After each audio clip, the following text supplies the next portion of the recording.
अगर आप बैंकर हैं या फिर आप बैंक से रिलेटेड आपकी जो भी लाइफ है ना, बैंक से तो आप जुड़े ही होंगे। पर मेरा आपसे एक सवाल रहेगा, ये जो चेक है ना, प्लीज़ आप मुझे ये बता दीजिए कमेंट में कि आखिर ये किस तरह का चेक है। बियरर चेक है, नॉर्मल चेक है, क्रॉस चेक है, स्पेल चेक है, आउटडेटेड चेक है या फिर कैंसिल चेक है। किस तरह का चेक है, क्या आप बता सकते हैं? नहीं, कोई बात नहीं। आज के इस वीडियो में हम सारे जो चेक का नाम लिए हैं ना, cross cheque, bearer cheque, antedated cheque, outdated cheque, spell cheque और कैंसिल चेक, इन सारे चेक्स को हम एक्सप्लेन करने वाले हैं एक एक करके। यकीन मानिए ये वीडियो बहुत ही इंटरेस्टिंग है, बहुत ही हेल्पफुल है आपके लिए। चेक इतना इंपॉर्टेंट है ना कि बैंकिंग लाइन में अगर आप जुड़ते हैं तो चेक एक पूरा चैप्टर ही होता है, जिसको समझना इतना आसान नहीं होता। मैथमेटिक्स में देखेंगे, बैंकिंग में चेक जरूर आ जाता है, पूरा का पूरा एक चैप्टर ही है। तो यकीन मानिए कि इस वीडियो में हम पूरे चैप्टर को सिर्फ एक ही वीडियो में खत्म कर देंगे और बहुत ही सॉफ्ट वे में समझाएंगे आपको कि आपको समझ में आ जाएगा। इस वीडियो को देखने के बाद कभी भी आपको दूसरा वीडियो देखने की जरूरत ही नहीं पड़ेगी। कोई क्वेश्चन नहीं छोड़ूंगा, ये मेरा दावा है। एक एक प्रश्न को मैं इसमें कवर करूंगा, बहुत ही मेहनत करूंगा।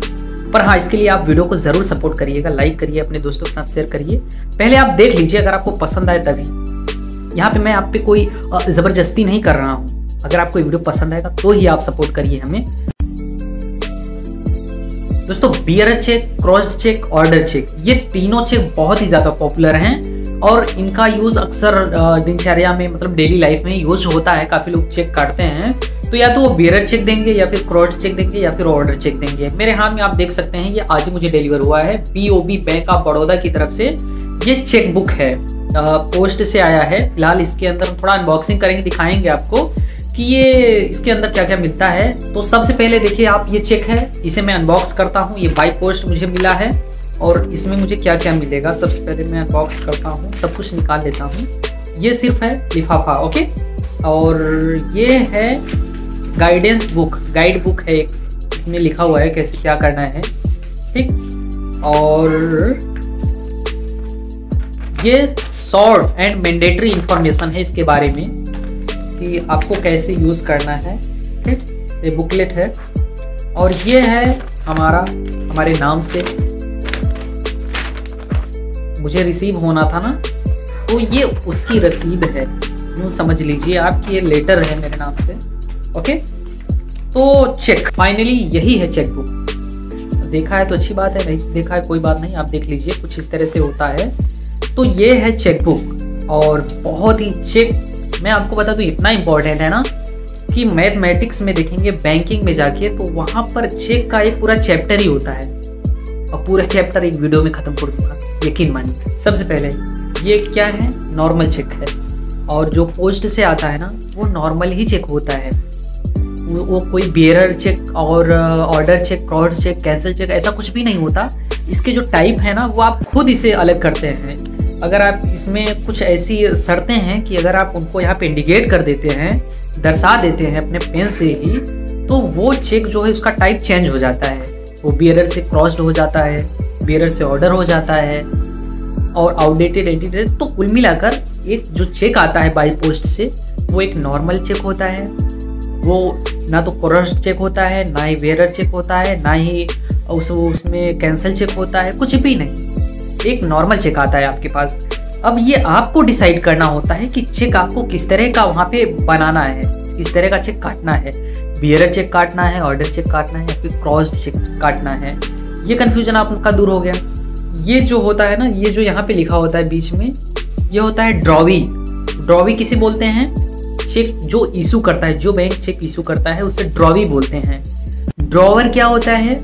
जो चेक काटता है, जिसके नाम से चेक होता है, वो होता है ड्रॉवर। और एक यहाँ पे पेई भी शब्द आता है अक्सर सुनने में। पेई क्या होता है? जिसके नाम से आप चेक काटना चाहते हैं। तो ये हमने क्लियर कर दिया आपको। अब बात करते हैं कि बियरर चेक क्या होता है। नॉर्मल चेक को ही बियरर चेक कहते हैं। सिर्फ अगर आप यहाँ पे लिख देंगे कि हम फला व्यक्ति को इतने अमाउंट रुपए अदा करना चाहते हैं, मतलब यहाँ पे केवल आप लिख दीजिए कि हाँ हम इतना अमाउंट पेमेंट करना चाहते हैं। देखिए यहाँ पे आप लिखेंगे जिनका नाम है, सामने वाले का नाम, कि हम इनको इतना देना चाहते हैं। यहाँ पे सिग्नेचर करेंगे, डेट लिखेंगे, ओके। ये है आपका चेक नंबर, मैं आपको बता दूं आपकी जानकारी के लिए। तो हाँ, यहाँ पर आप नाम लिखेंगे, यहाँ पे आपका नाम ये है, यहाँ पे एवब सिग्नेचर करेंगे, ऊपर थोड़ा डेट डाल देंगे तो ये एक नॉर्मल चेक बन जाएगा और नॉर्मल चेक को ही बियरर चेक कहते हैं। ये बियरर शब्द आप देख सकते हैं, यहाँ पे लिखा हुआ है धारक, बियरर शब्द। ये जो बियरर चेक होता है ना, ये बहुत ही रिस्की होता है। जिसके हाथ लग गया वो पैसा लेके जा सकता है। अब ये आप पक्के तौर पे नहीं कह सकते, फिलहाल बैंक हो सकता है वेरिफिकेशन करे, पर बैंक की रिस्पॉन्सिबिलिटी है कि जो चेक लेके जाता है, भले ही वो तीसरे व्यक्ति का नाम से हो, जो काउंटर पे सबमिट करता है, जो चेक लेके रिप्रेजेंट करता है, बैंक की जिम्मेदारी है कि उसको कैश दे या फिर जो भी है।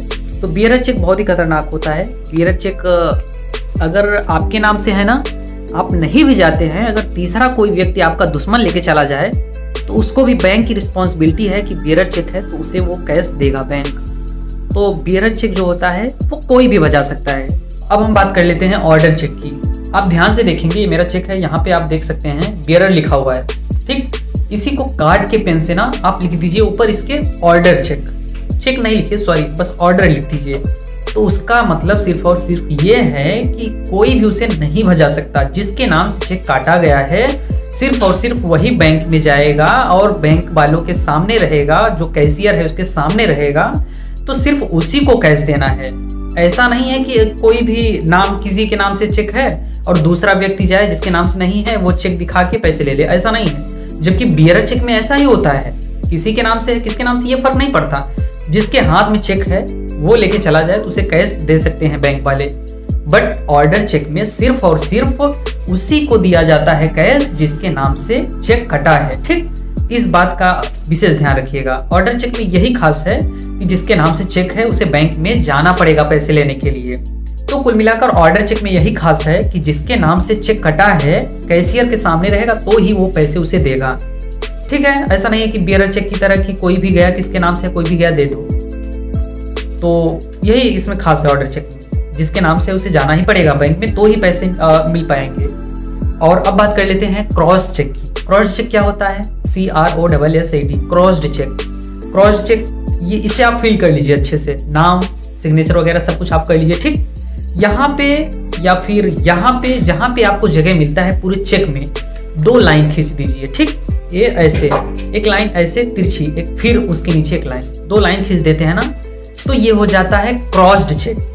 एक नॉर्मल चेक क्रॉस्ड चेक में कन्वर्ट हो जाता है, जिसे आप बियरर चेक बोलते थे ना, अब वो क्रॉस्ड चेक हो गया क्योंकि आपने 2 लाइन खींच दिया। अब इसका मतलब ये है कि जिसके नाम से चेक कटा हुआ है सिर्फ और सिर्फ उसके अकाउंट में ही ट्रांसफर करना है, वो कैश नहीं करा सकता। चेक में जो अमाउंट लिखा है कि जितने का ये चेक है उसे कैश नहीं मिलने वाला है बैंक की तरफ से, सिर्फ और सिर्फ उसे अपने अकाउंट में ही जमा कराना होगा, ठीक। तो क्रॉस्ड चेक ये होता है। अब बात कर लेते हैं एंटी डेटेड चेक क्या होता है। अब मान लीजिए कि आज 3 तारीख और पहला महीना 3/1/2021 है, 3/1/2021 डेट है आज की डेट में, और आज की डेट में हमने चेक काट दिया सामने वाले को। अब सामने वाला कभी भी चेक भर जा सकता है 3 महीने के अंदर, आज की डेट से लेकर अप टू 3 मंथ्स तक, 3 महीनों तक वो इसके बीच कभी भी चेक भजा सकता है, जिसे आप वैलिड चेक बोलते हैं। तो वैलिड चेक को ही एंटी डेटेड चेक माना जाता है, जो चेक बिल्कुल वैलिड हो। अगर आप 3 महीने से ज़्यादा आ जाएंगे, जैसे 3 महीने तक वैलिड रहेगा चेक, लेकिन उसके बाद जाएंगे तो उसका कोई बेनिफिट नहीं है, कोई मतलब नहीं है, क्योंकि वो जो चेक है वो एक्सपायर हो जाता है। तो कुल मिलाकर 3 महीने के अंदर अंदर कोई भी चेक एंटी डेटेड चेक ही होता है। पोस्ट डेटेड चेक क्या होता है? अब मान लीजिए कि ये चेक हम काट रहे हैं सामने वाले के नाम से, आज तारीख है 3/1/2021 और मुझे काटना है 10/1/2021, मतलब आज से 7 दिन बाद का। तो चूंकि हम आज ही काट रहे हैं, 10 तारीख से पहले पहले ये जो चेक होगा वो पोस्ट डेटेड चेक होगा, जब तक कि वो तारीख नहीं आ जाती जो तारीख हमने चेक में डाला है। जो तारीख हमने यहाँ पर, देखिए ये डेट है ना, नाम यहाँ पे डालेंगे जिसके नाम से काटना है, ये डेट है, यहाँ पे हम तारीख डाल देंगे 10 तारीख 1 महीना, पहला महीना जनवरी और 2021। तो चूंकि आज 3 ही तारीख है और 10 तारीख अभी आया नहीं है, वो 7 दिन बाद आएगा। तो 7 दिन बाद जब तक वो नहीं आ जाता तारीख 10 तारीख, तब तक ये जो चेक है ना पोस्ट डेटेड चेक रहेगा। जब तक 10 तारीख नहीं आ जाता तब तक पोस्ट डेटेड चेक रहेगा। तो कुल मिलाकर इस चेक पर जो डेट डाला गया है और वो डेट अभी नहीं बीता है या फिर अभी नहीं आया है, आगे आने वाला है समय में, तो वो तब तक, जब तक वो डेट नहीं आ जाता तब तक ये क्या रहेगा? Post dated cheque. जैसे ही वो डेट आ जाएगा एंटी डेटेड चेक हो जाएगा। अब बात कर लेते हैं स्पेल चेक क्या होता है। आज तारीख है 3/1/2021। आज हमने ये चेक काट दिया है। अब ये कब तक वैलिड रहेगा? 3/2/2021, 3/3/2021। जैसे ही 4/3/2021 आता है ये डेट एक्सपायर हो जाएगा, इनवैलिड हो जाएगा, मतलब इसका कोई मतलब ही नहीं है।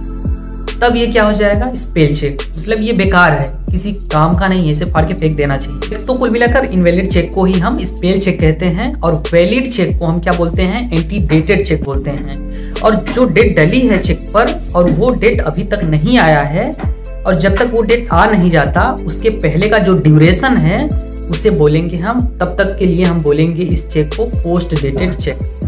हमने बिल्कुल क्लियर कर दिया। ठीक, अब हम बात कर लेते हैं सबसे ज़रूरी एक चेक होता है कैंसल चेक। बहुत ही काम का होता है और इसकी अक्सर लोगों को ज़रूरत होती है। क्योंकि एक्चुअली कैंसल चेक क्या होता है? कैंसल चेक वेरिफिकेशन के लिए यूज़ में होता है। कैंसल चेक एक्चुअली जहाँ भी कैंसल चेक मांगा जाए ना, समझ लीजिए कि वो सिर्फ बैंक से वेरीफाई करना चाहते हैं कि आपका जो बैंक अकाउंट है इस बैंक में है, इस ब्रांच में है।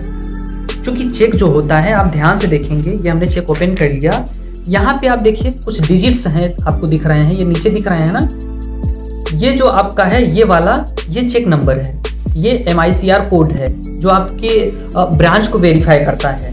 ठीक, और ये जो आप देख रहे हैं ये लगभग अकाउंट नंबर होता है ज़्यादातर, कि आपके जो अकाउंट नंबर हैं उसी के ये अंक होते हैं। और ये लास्ट में जो देख रहे हैं ना, ये होता है ट्रांजैक्शन ID, आपके चेक का ट्रांजैक्शन ID। तो इसे आप समझ गए। कैंसल चेक एक्चुअली वेरिफिकेशन के लिए ही लिया जाता है कि आपका बैंक अकाउंट किस बैंक में है और किस शाखा से है। अगर आप कैंसल चेक दे दिए तो वो वेरिफिकेशन कर लेते हैं। बाकी यहाँ पे लिखा ही गया भाई, आपका इस शाखा से यहाँ पर बैंक है, बैंक ऑफ बड़ौदा की ये चेकबुक है, इस शाखा में है, सब कुछ यहाँ पे एड्रेस, पूरा एड्रेस लिखा हुआ है। और हाँ देखिए, कैंसल चेक बनता कैसे है मैं आपको बता दूं। कैंसल चेक एक बच्चा भी बना सकता है, ना तो इसमें सिग्नेचर की ज़रूरत होती है, ना इसे भरने की ज़रूरत होती है। कुछ इस तरह से चेक है, मान लिया आपने, ठीक, सिंपली ऐसे लाइन खींचिए और बीच में कैंसल लिख दीजिए, ये कैंसल चेक रेडी हो गया आपका। अब इसे स्कैन कर लीजिए या एक फ़ोटो क्लिक कर लीजिए और जहाँ मांगा जा रहा है वहाँ पे अपलोड कर दीजिए और बिल्कुल ये वैलिड माना जाएगा। तो कैंसल चेक में कुछ खास नहीं करना होता, ना तो इसे भरना होता है, ना सिग्नेचर करना होता है, ना डेट डालना होता है। सिंपली कैंसल लिख दीजिए, लाइन खींचिए भी या ना खींचिए, लेकिन कैंसल लिखने के बाद एक लाइन खींचते हैं तो वो ज़्यादा बेटर होता है, वो ज़्यादा वैलिड रहेगा। ठीक, तो कैंसल लिख के एक लाइन खींच दीजिए या फिर 2 लाइन खींचिए, उसके बीच में कैंसल लिख दीजिए, तो वही कैंसल चेक हो गया। आई होप कि आपको सब कुछ समझ में आ गया है। अगर कोई छूटा हो, कोई प्रश्न हो, आपका सुझाव हो, या फिर आपको लगता है कि चेक से रिलेटेड हमने ये जानकारी आपको नहीं दी है, बेहिचक आप कमेंट में बताइए। हमारे चैनल की खासियत है कि आपको 24 घंटे के अंदर अंदर उस कमेंट का जवाब मिल जाता है। आप ट्राई कर सकते हैं।